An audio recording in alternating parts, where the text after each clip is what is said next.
Today's program is supported by K2 Integrity. K2 is the premier global risk advisory firm. In an ever changing world filled with uncertainties and risk, K2 helps its clients with better insights, better solutions, and better decisions. K2 Integrity, believe in better. For more, visit k2integrity.com.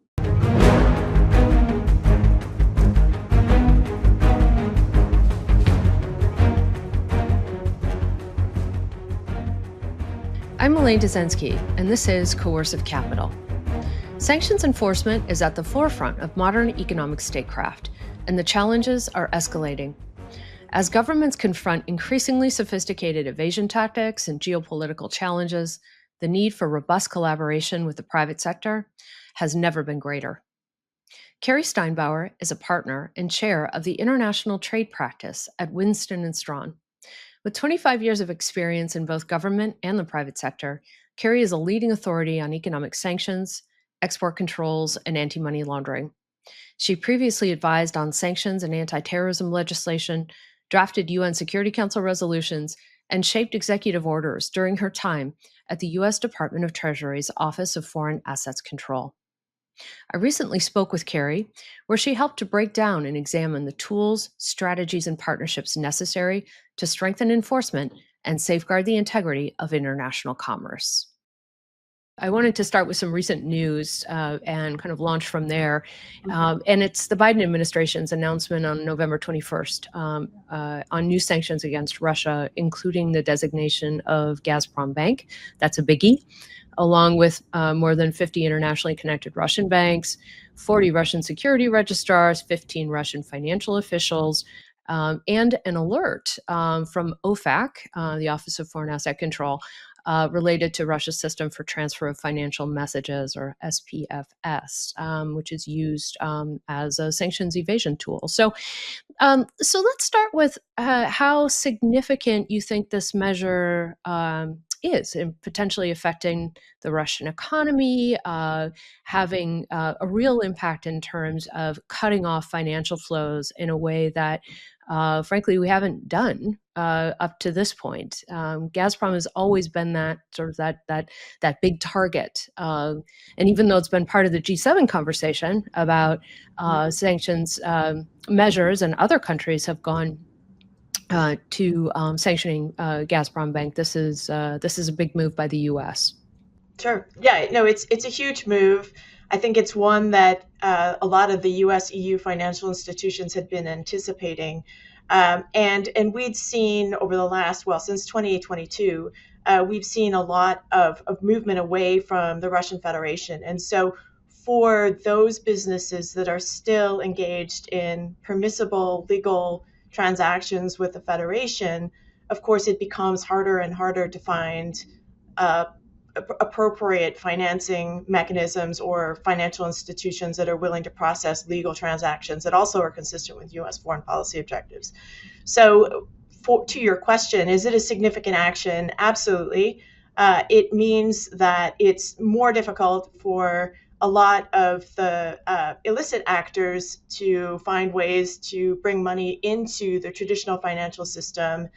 It means that it's difficult for those engaged in humanitarian transactions or permissible transactions to find banking channels because, of course, the global financial system is actively de-risking anything with a Federation touchpoint these days.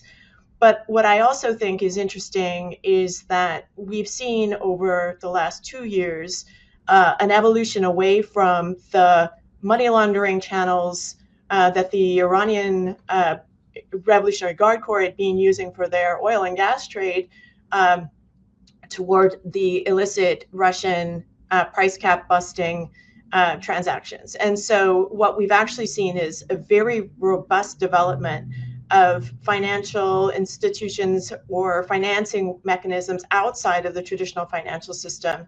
And as a result, when you ask some of the Russian bankers like Kostin, who's the head of VTB, which is one of the largest Russian financial institutions, what the impacts of the Gazprom designation are on the Russian economy, his reaction is initially, there's a dip, and the ruble lost some power against the U.S. dollar, as would be expected. But in the long term, because these illicit channels are already well established and are flourishing for the illicit activity, it will continue. And largely that's because the global economy is tied together, but it's not unified in its approach to the Federation and the invasions from February of 2022. So as long as there's a way around sanctions, there's going to be parties that are going to profiteer off of sanctions evasion avoidance. It's become a very lucrative business. And we see that in the long term, the Federation will be exploiting those loopholes. Yeah. I want to talk a bit about two designations that I think are interesting and maybe not top of the conversation around the impact, but two financial institutions, one in Shanghai and one in India, related to these Gazprom designations and why those might be important and interesting connection points. Yes, and I think that's the gets to the heart of the evasion avoidance point, which is what we've seen in this mechanism, this illicit financing mechanism used robustly by the Iranians over the last decade, but now increasingly by the Russian busters, is access through financial institutions in China, other jurisdictions, India, Malaysia. You know, everyone seems to know who the bad actors are. And so what we've heard from the financial institutions in China over the last couple of years is, you know, when is Treasury, when is the State Department going to start focusing on the Chinese financial institutions? Are any going to get sanctioned and designated? You know, what's going to happen? And so when you start to see designations in China of Chinese entities or India for Indian entities, what we're actually seeing is that we're starting to see the focus on closing the sanctions evasion avoidance loopholes. And so those two designations, I think, are far more significant as a signaling mechanism than potentially the Gazprom designation. Yeah, yeah, I agree with that because we're really getting in now to the network connectivity, and as you said, you know the evasion networks and systemic challenges, right, that we've encountered over the last few years in terms of trying to have impact around this broader range of sanctions. Just switching a bit to the economic impact, because I also think this is interesting. So we've observed a bit of a decline in the ruble's value, rising inflation in Russia. To what extent are these economic indicators directly connected to the latest round of sanctions? And what does that imply for Russia's financial stability? So for sure there's an impact, but I think when you're looking at the Federation's economy, rising inflation, devaluation to a certain degree of the ruble, what you're also seeing is the impact of the war on the Federation and its limited resources. And you see that to a certain degree in what's playing out in Syria as well. The Syrian rebels have come in and they've made great advances into some of the significant Syrian cities over the last couple of days, including significant inroads yesterday.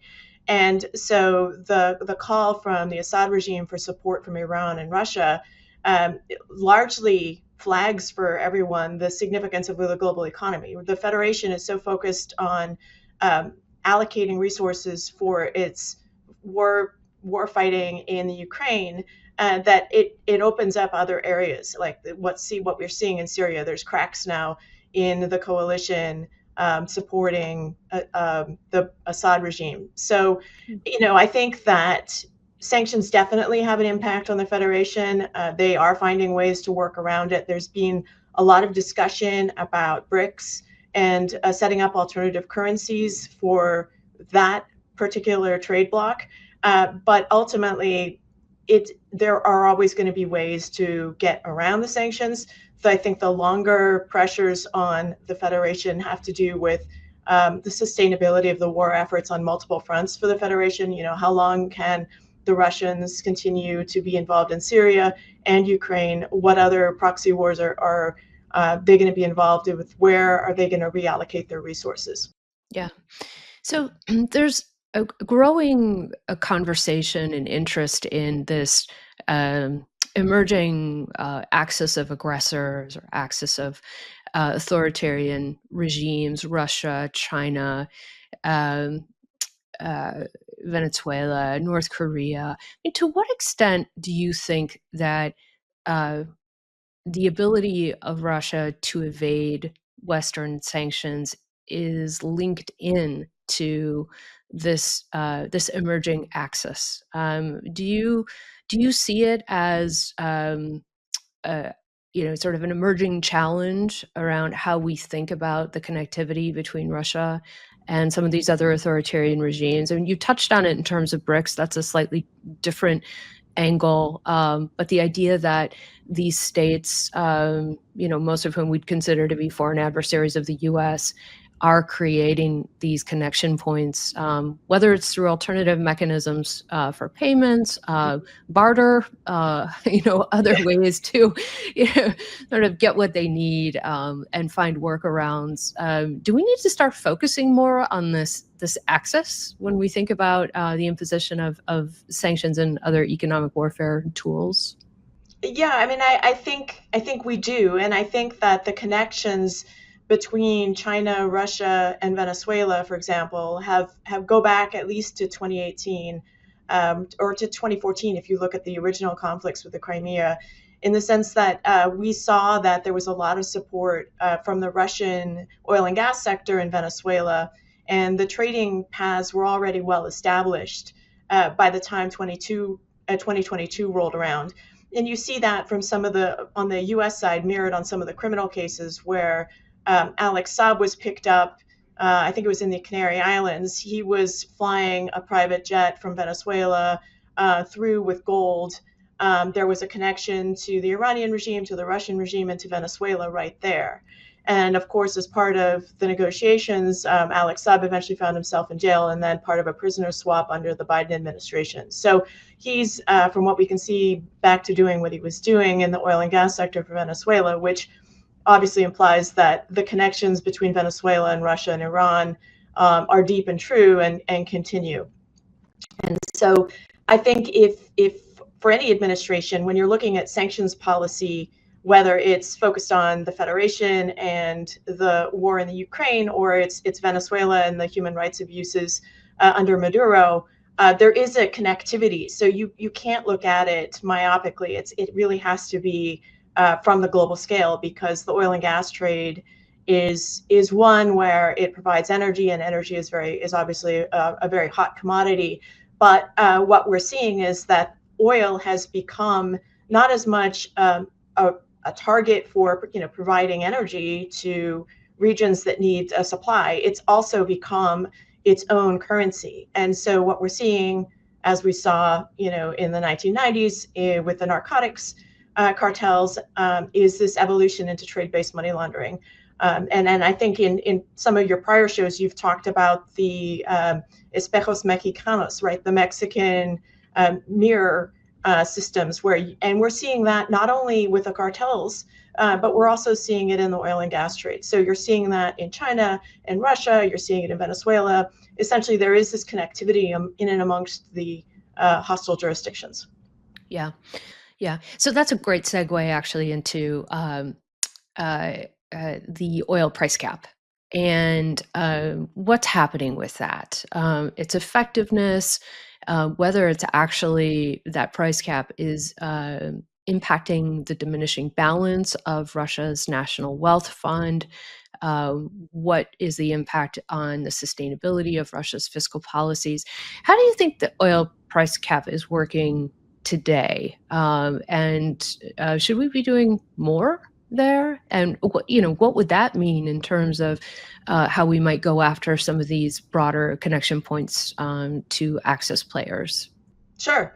So I think if you look at Treasury's blog post from, I think it was either 2022 or 2023, they specifically focused on the wealth fund. And their analysis was that the price caps are working and it's a useful pressure point.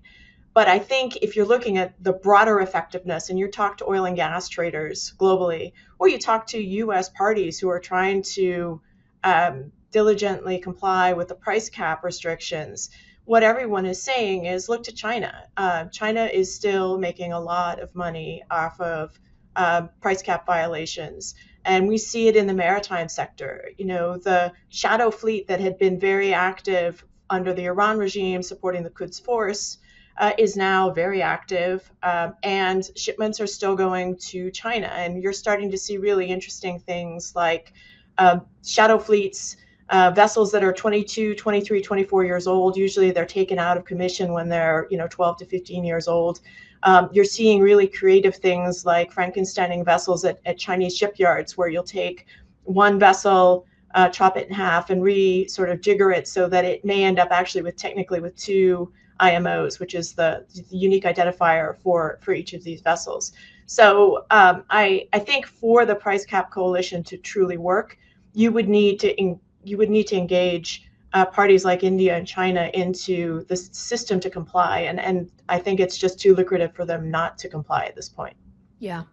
Yeah, and by focusing on institutions that are facilitating energy exports, like Gazprom Bank, uh, do you think that sanctions then are more likely to disrupt Russia's revenue streams? And how critical is that in terms of increasing economic pressure?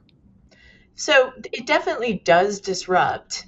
The challenge, though, is that there's so much money to be made. You have to look at not only putting pressure on the Russian economy, but also on the Chinese economy, on the Indian refiners, on the Malaysians, who have a certain role as well.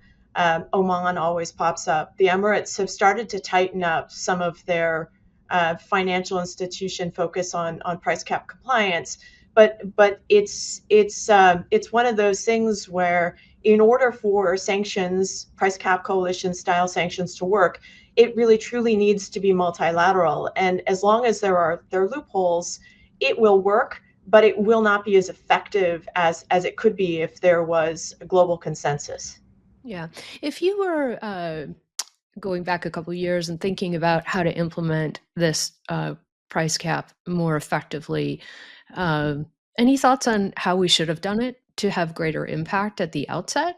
Or was this sort of escalatory approach that we've taken necessary to kind of blunt the potential impact, the negative impact on Europe, on us?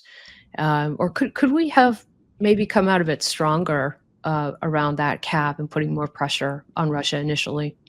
Yeah, I mean, I think it's the key question, which is how do you structure a comprehensive foreign policy approach to a new global threat without damaging allies, the energy system, and frankly, the people of the Russian Federation themselves, who are largely unintended consequences of the sanctions policy. And I think that what I've seen over the last 25, 30 years in the sanctions world is that the sanctions will work when they're targeted and list based, and they're looking at specific individuals with a touch point to the United States. Where they start looking more jurisdictional in nature, which is what we're evolving to in the Russian Federation case, then you end up with this sort of endless loop of new sanctions, where you're getting quick press releases and you're getting publicity, but you're not necessarily getting a return on your investment. But I think what we're starting to see under the Trump administration with this transition team is that they're acknowledging that what we continue to do, and this has been something that's been discussed since September 11th, when there was this concern that this wrath of new sanctions would eventually drive people, the oil and gas sector, and other financial institutions away from the primacy of the U.S. dollar, is that there would be these alternative currencies. And so if you look to where we are now, we've seen, as you mentioned, this potential for an alternative BRICS currency. You've seen a rise of cryptocurrencies. You've seen things like trade-based money laundering, which continue. And so I think when you're looking at imposing a foreign policy strategy to try to discourage actors like the Federation from invading jurisdictions like Ukraine, it really has to be a holistic approach. And I think the Trump administration is saying that. They're worried about the primacy of the US dollar. They're looking at alternatives like threatening tariffs. Whether they actually impose them or not remains to be seen. They're talking about reshoring, friendshoring, onshoring, which are topics that you talk about all the time. What does it mean when we now have an AI and crypto czar who's going to be based in the White House with this new coalition style approach to encourage investment in the United States in these industries? And I think to a certain degree, from a national security perspective, having control over key manufacturing capacities, whether it's AI or crypto or something like the silicon chip manufacturing, brought back into the United States or brought back into friendlier jurisdictions, it does become a more important tool, perhaps, than sanctions in securing national security objectives in the long term. Yeah. Thanks for that, because I believe, and I think you'd agree, that sometimes we fall into this space of applying sanctions tools, for example, narrowly and in some ways isolated manner. But we operate in a global system that is highly interdependent, and if we're looking towards where we might be going with China and whether Russia-like sanctions would apply if we were, imposing conditions on China.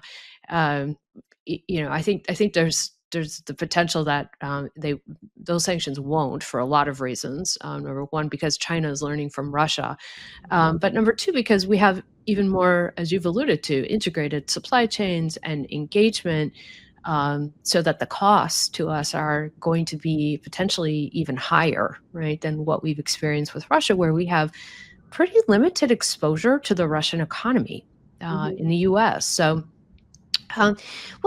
in your view, what might a grand strategy for sanctions policy, or maybe even this larger framework of economic security, economic statecraft, what might that look like? I mean, if you were giving advice to the new administration, what might be important to target in this broader frame? Yep. Yeah, no, I mean, I think that's the key question. And so we are getting a lot of questions from both US and non-US manufacturers, from financial institutions, talking about what their policy should be in the longer term.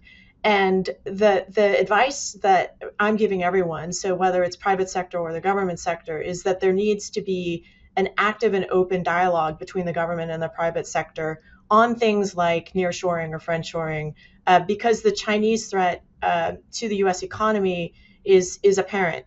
When the president, the elect Trump, is talking about new tariffs, the Chinese respond by cutting off, as they did earlier this week, exports of certain rare earth minerals to the U.S. necessary for defense, but also for our tech industry. And so the implication is that relying on sole sourcing is just, in the long term, a very dangerous strategy. And so we do need to look for alternative service sources. And it's been happening, but perhaps not as quickly as it should. For industries that are tech oriented or that really do sole source from China, I think that engagement with the administration, whether it's Treasury or State or the White House, or for the EPA or any other parties, is super important. But as a key component, what I've seen under the last couple of years is that the private sector is doing its best, sometimes in a vacuum, because it's been hard to get the administration to engage. And when I say engage, what I'm talking about, for example, would be in the maritime space, where you have this focus on the price cap coalition compliance. You have it on the Iranian shadow fleet. So lots of the same issues. And Treasury is rapidly putting out all of these alerts on compliance in the maritime sector. But what we're seeing is still missing is this active role where all of the parties to the maritime sector, so the insurers, the reinsurers, the shipbuilders, the charter parties, the ship owners, the port terminal operators, all of these parties need to have a seat at the table, because that's where the expertise lies.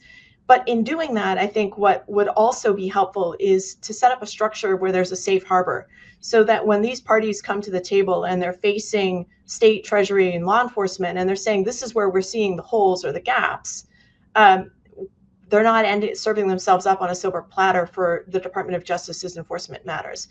And so I think for for going forward with a sort of a global approach to addressing sole sourcing or diversification of supply chain, especially in rare earths, one of the important components is going to be this concept of a safe harbor for U.S. and for non-U.S. manufacturers.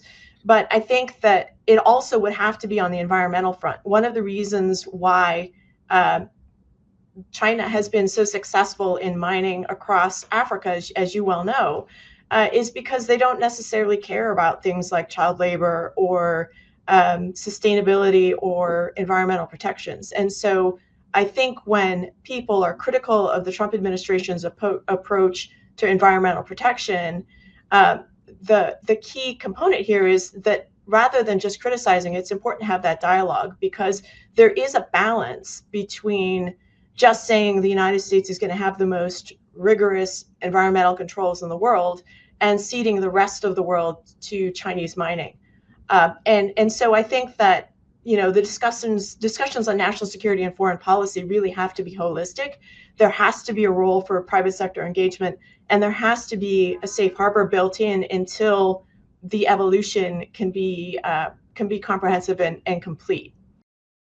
Today's program is supported by K2 Integrity, the premier global risk advisory firm. In today's world, threats can arise anywhere at any time.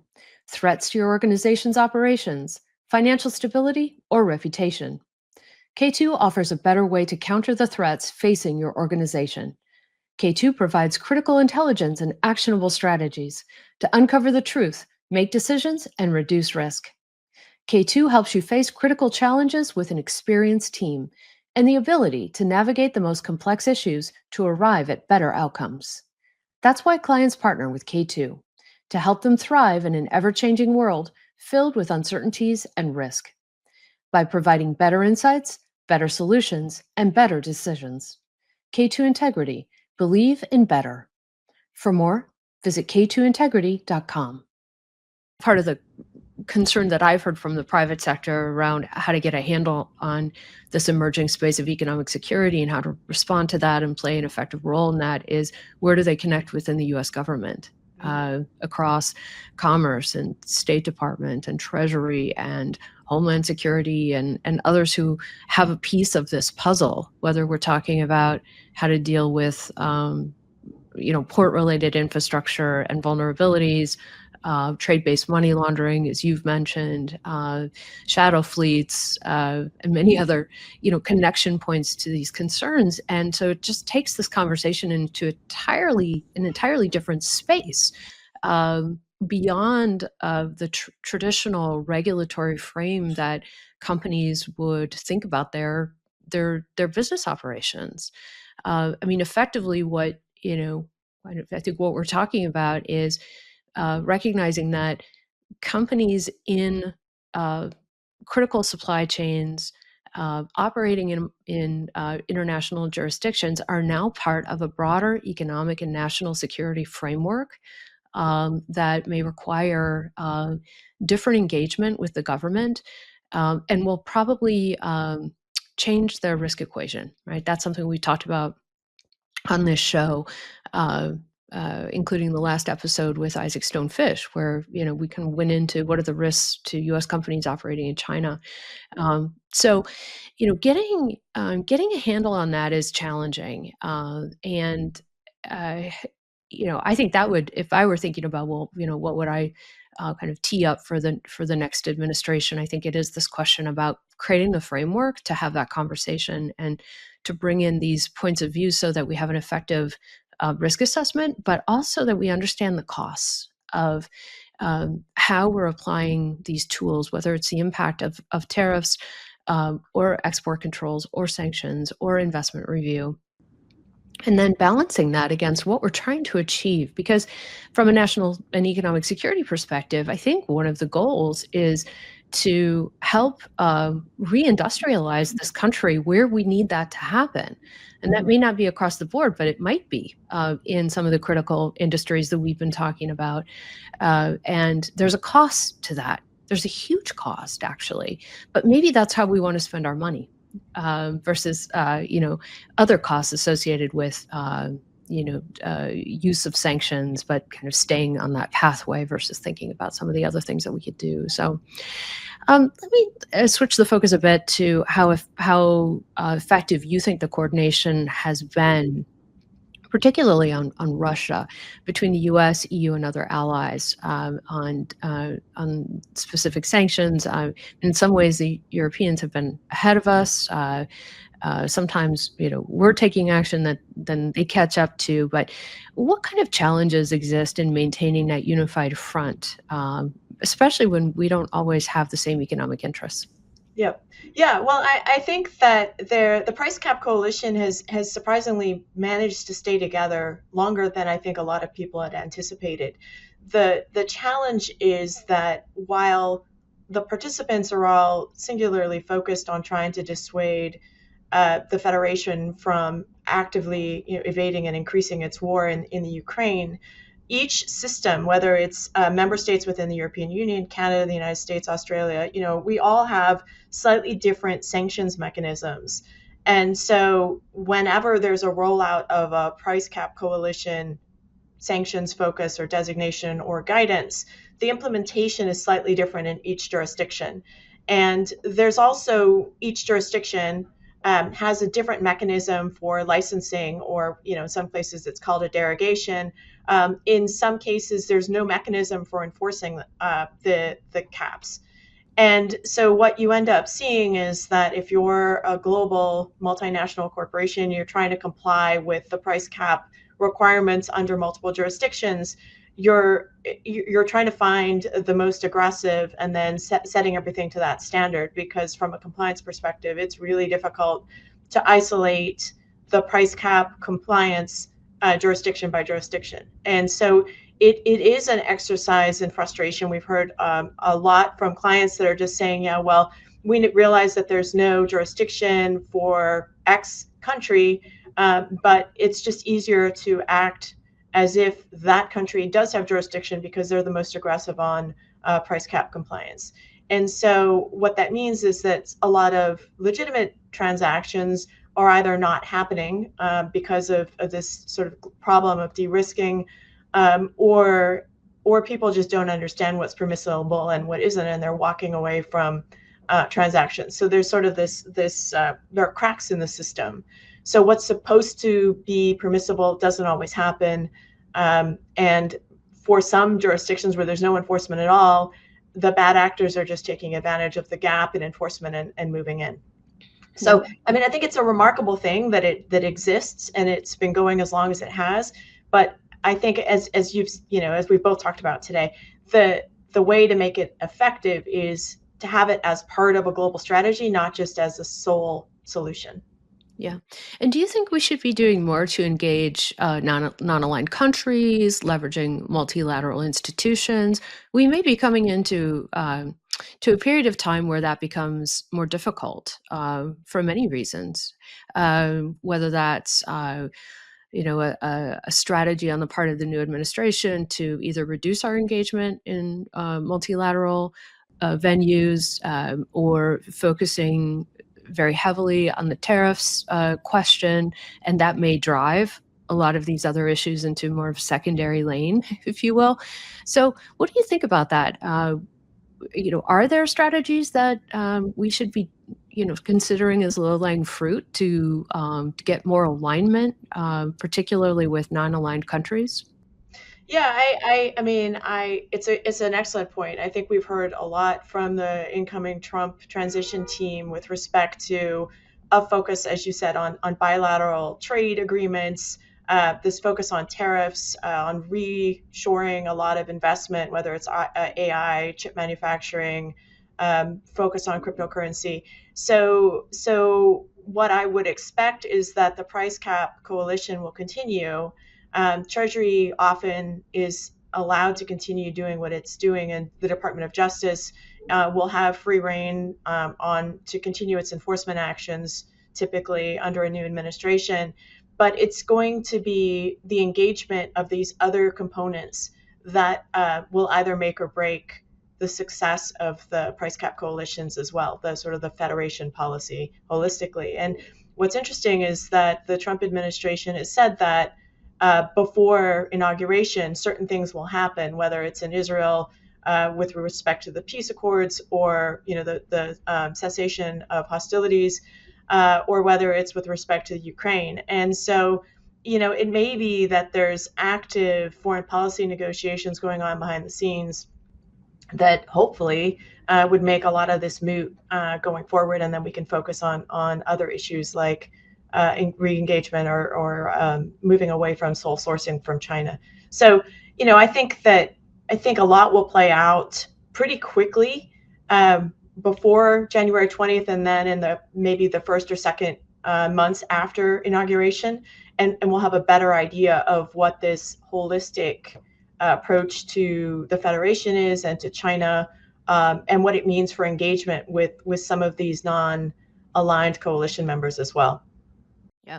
So, final question for you. What advice would you offer to compliance professionals, including our Illicit Edge subscriber base, on navigating some of these complexities over the next few months, particularly in high-risk industries like finance and energy? Yeah, I think that's the key question, and we're hearing that too. I think that the bottom line is there's a lot of pressure on the compliance industry. We saw that from the TD Bank case, and we've seen it over the years, going back as far as 2012 with the MoneyGram case where there was liability for the individual compliance officers. And so I think now is a time where the compliance profession is responsible for not only navigating the web of sanctions, export controls, anti-corruption rules, but also driving the bottom line for their corporations and finding creative solutions where potentially they're not just a cost sector, but also potentially a profit center as well.